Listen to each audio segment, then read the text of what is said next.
Good morning, everyone. Thank you for tuning back into the channel. Thank you for tuning back into the vlog. Interesting video coming at you guys today. So my car has passed the 40,000 mile mark. It currently sits at 40,300 miles. I did buy the car used. I bought it with 18,000 miles. So I roughly put what, 23,000 miles on my car.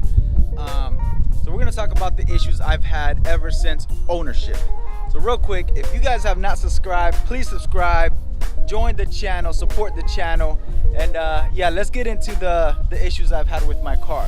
So the biggest, most recent issue I had with the car was the clutch going out on me, and we can debate it's a wear and tear item, but it is something that I've had replaced within the ownership of the car. So clutch being one of those issues. When I got the clutch replaced, I did go through a lot of problems with it.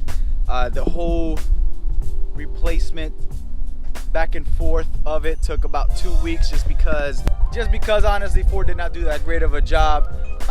Turned out after them replacing the clutch, they ended up having to replace the starter as well because the starter was tapping the flywheel. But that's a long story, we won't get into that. I did make a video on that if you guys want to check it out, just because I did have to pay that out of pocket, but it was more so of the unfair treatment that I received. But anyway, go check that video out. Another issue that I had with the car, which kind of happened right off the bat, was with my infotainment system. What's going on is that my Bluetooth just constantly knocks off the infotainment system. So let's say I'm playing my Pandora or my Pandora, I use Pandora mostly, it'll just knock off and I'll stop playing on my Bluetooth and it'll just play on my phone.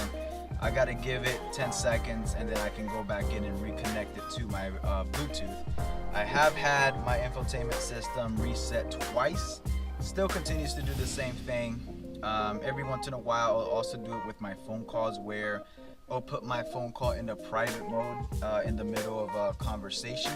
Now I have to go back in and put it back to sync so I can talk over through the car. So that's one issue I had since the beginning. Another issue, let's go back inside, was also since the beginning. Whenever I put my car into first gear, it would make a clunking noise. I took the car to Ford so they could take a look at it. They said it was normal. Their exact words were, it's part of the torsion differential. Again, those were their exact words. They said it's a normal issue, nothing to be worried about. It's just one of those noises that it's not confidence inspiring, especially now that I had the clutch replaced. Again, not confidence inspiring. I don't have much confidence in my clutch right now.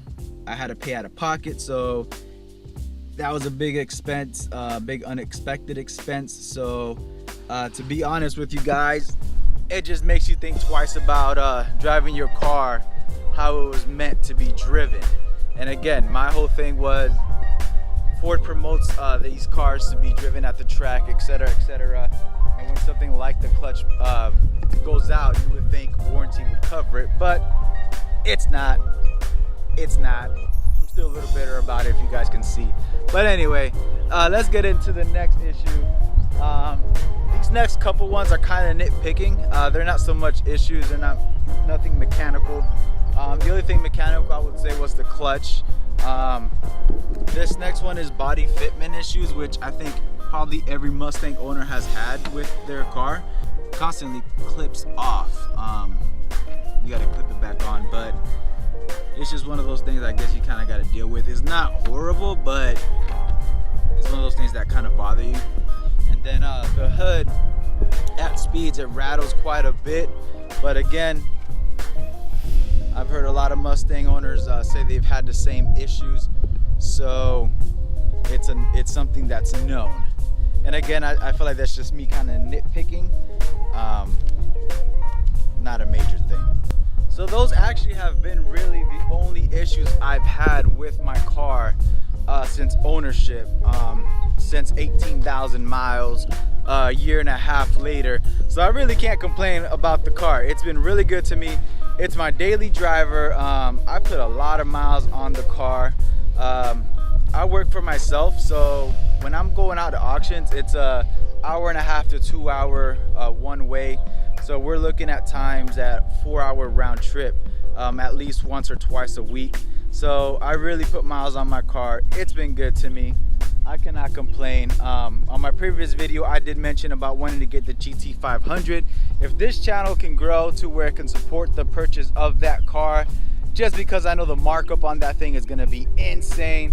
Like I was saying, the markup on the GT350 was darn right disrespectful. I can't imagine what it's gonna be on the GT500. But if the channel can support it, I would love to have it be one of the first GT500s on YouTube, and I just make great content on it. But yeah guys, not too many issues on the car. It's been a reliable car for me, so I really cannot complain. So if you guys thinking about a Mustang, do it.